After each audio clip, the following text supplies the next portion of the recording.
But here we are, we're on marathon week, or race weekend, and in another matter of hours, you'll be lining up to do your race. Just as a little bit of a background, I started running when I was 12 years old, and the first running book that I ever purchased was one by Joe. So it is a real honor to be on a panel with Joe. I bought his book, Run Farther, Run Faster. And it was, I wouldn't go so far as to say it was a Bible to me, but it certainly was the most important running guide that I had when I was just starting to run. Because it answered so many of the questions that were kind of going around in my head.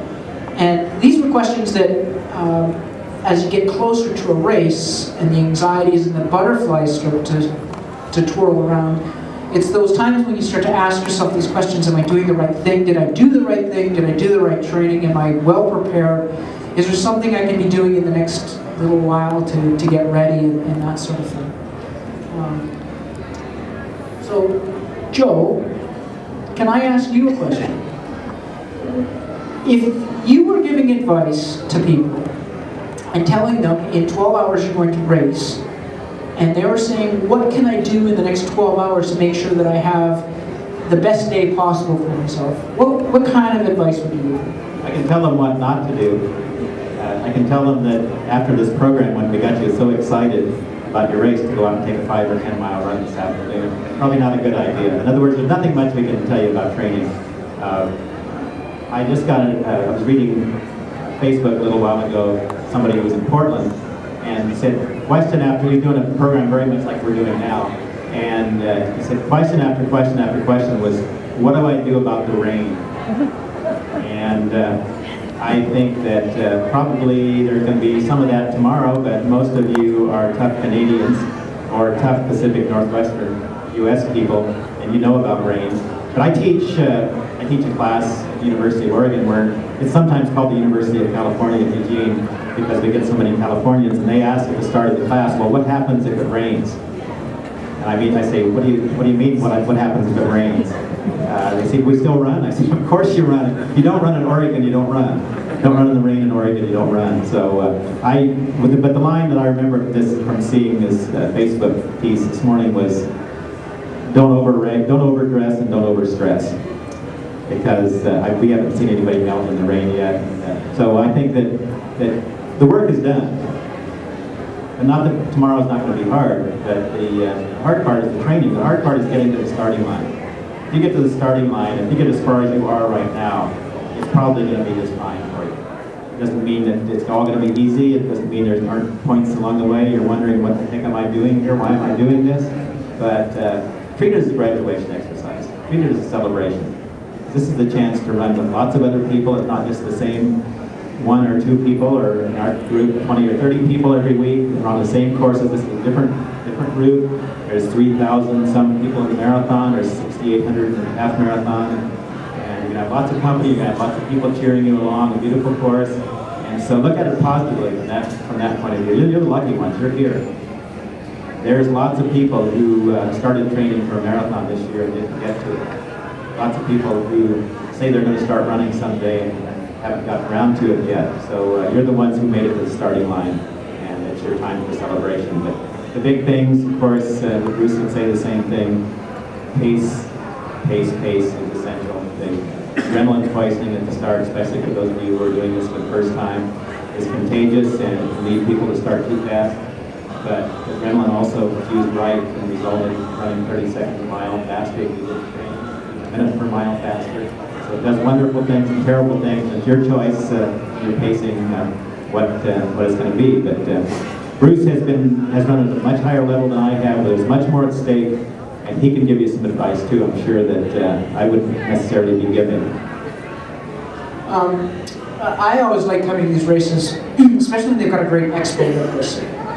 And because you go around and you see all kinds of different booths, and you learn about all the new products and all the new ideas, and maybe you look at a book rack and you see some books and you open it up to race day preparation and you see, oh gee, I should try that. And I think the one bit of advice that I would give is pick up lots of ideas for your next race. But don't pick up ideas for tomorrow. The easiest mistake to make is to try something new on the morning of the race.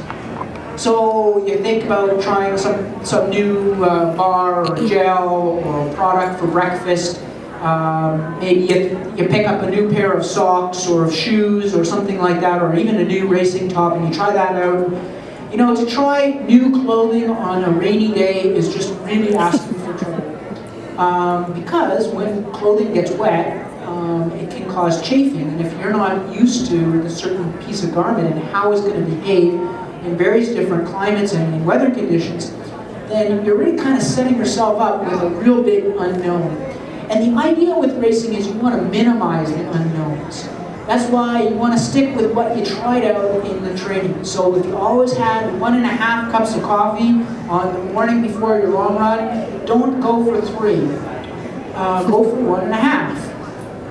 If you always, if you always woke up 2 hours before your long run, then wake up 2 hours before your long run. These are the times when you want to revert to the things that you know are going to work, and you want to try to minimize the unknowns of, hey, maybe this would shave 30 seconds if I tried it out this way. Speaking of unknowns, many of you are running this course for the first time.